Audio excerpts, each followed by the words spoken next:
Bien-aimés en Christ.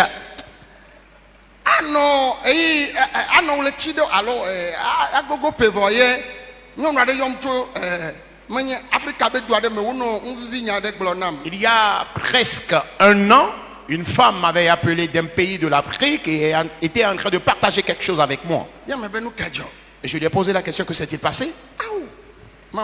Elle disait, ah, homme de Dieu, j'ai 4 enfants.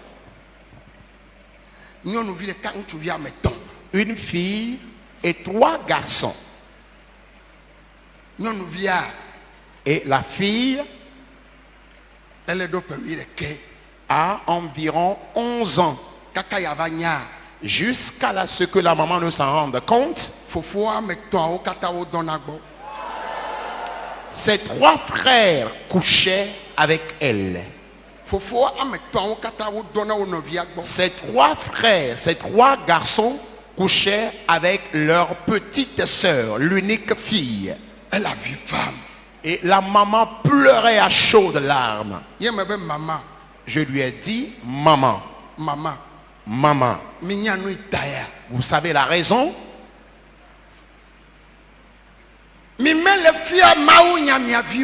Vous n'enseignez pas la parole de Dieu à vos enfants.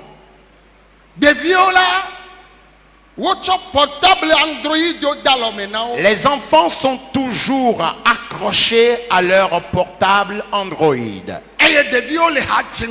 Et les enfants sont en train de s'amuser avec ces téléphones, ces portables. Eh bien, le monde a mis toutes ces mauvaises choses sur les médias.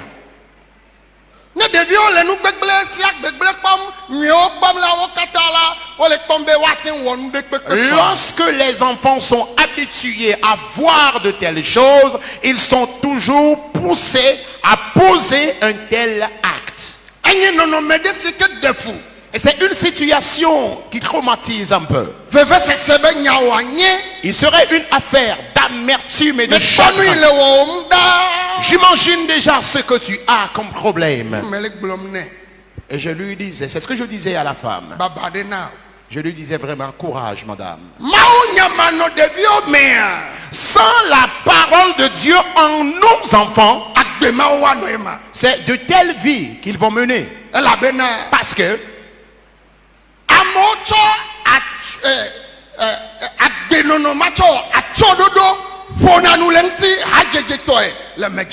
les gens sont en train de s'enorgueillir avec ces modes de vie et parlent toujours de ces choses sur les médias, sur les réseaux sociaux. Ah, c'est vraiment triste que ton enfant,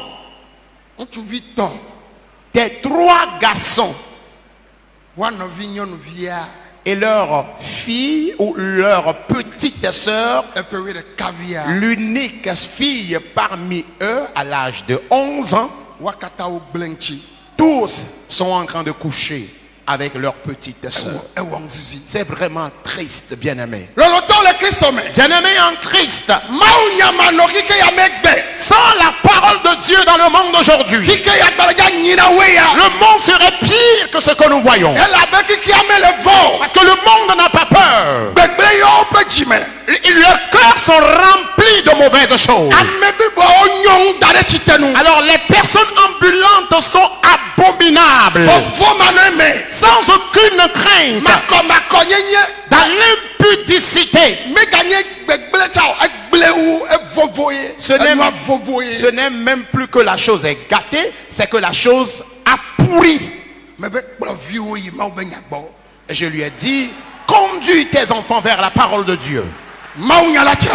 Et la parole de Dieu va restaurer leur vie. La parole de Dieu va restaurer leur vie. Alors, quel que soit l'amour que tu témoignes à ton enfant, les terrains que tu achètes, les véhicules que tu achètes, les maisons que tu possèdes, les belles maisons que tu possèdes, si tu n'arrives pas à construire la vie de tes enfants, vous n'avez pas un avenir. Parce que ta relève a déjà pourri. Et cela n'entrerait pas dans ton avantage. L'injure sous différentes formes. Et on ne tient pas compte de la personne qu'il faut insulter. Car la parole de Dieu nous enseigne. Honore ton père et ta mère. Et aujourd'hui, si moi, Paul Dodjinoumovi, je me lève vers mon papa, et mon papa a fait quelque chose qui m'a énervé, et que je sors, et je commence par insulter mon papa, imbécile papa, tu n'es qu'un chien toi papa. Ce que tu as fait là, tu es un méchant père. La façon dont tu es là, imbécile à ta maman. Mon enfant serait en train d'apprendre la même chose de moi. La façon dont je traite mon papa, mon fils est en train d'apprendre cela. Et cette génération n'a pas d'avenir à suivre. Mais la descendance ou la génération qui a un avenir meilleur, c'est cette génération qui reçoit l'éducation de la parole de Dieu. Et la Bible nous interdit de faire ceci ou cela. Bien-aimés en Christ, éduquons nos enfants selon la parole de Dieu.